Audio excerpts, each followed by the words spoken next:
بسم الله الرحمن الرحيم نحمده ونصلي على رسوله الكريم أما بعد فأعوذ بالله من الشيطان الرجيم بسم الله الرحمن الرحيم عن أبي هريرة رضي الله عنه قال قال رسول الله صلى الله عليه وسلم يقول الله تعالى أنا عند ظن عبدي بي وأنا معه إذا ذكرني فإذا ذكرني في نفسه ذكرته في نفسي وإذا ذكرني في ملأ ذكرته في ملأ خير منهم متفق عليه. Assalamu alaikum, my dear respected brothers and elders. Alhamdulillah, Allah has given us the ability to come to this blessed gathering. Such a gathering where it's mentioned in the hadith that Allah Azza wa Jal, when His servants remember Him, Allah Azza wa Jal remembers His servants. When so-and-so is doing dhikr of Allah in any type of way, then Allah at that moment is also remembering their servants.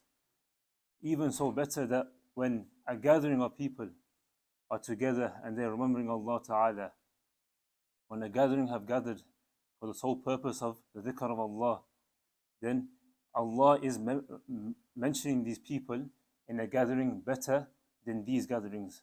Such a gathering of the angels, where so-and-so's names are being mentioned.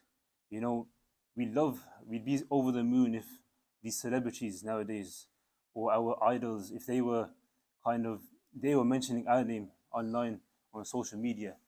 But to get the King of Kings to mention our name in such a great gathering of the angels, all we need to do is come to these great gatherings, come and sit in these remembrance of Allah Ta'ala.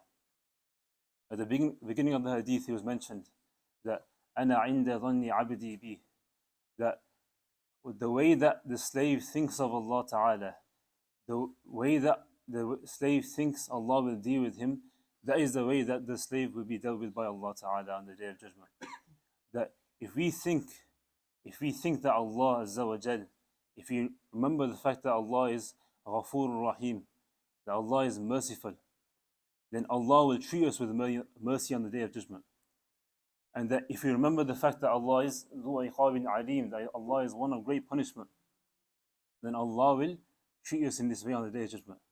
The ulama say that Muslims should always be thinking of Allah in a way of bayn al-khawf wa raja, between fear and hope. Remembering the fact that Allah Azza wa Jal, He can always forgive us for our minor sins, forgive us for the sins that we commit if we do tawbah. But always remembering the fact that Allah will punish us for the mistakes that we make. Allah will punish us when we transgress over the borders. So I mentioned all these things, brothers, because a great month is about to come upon us.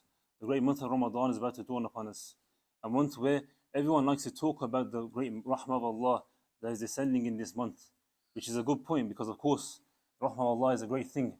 It's very easy in the month of Ramadan to do good actions because the shayateen, they have been locked away.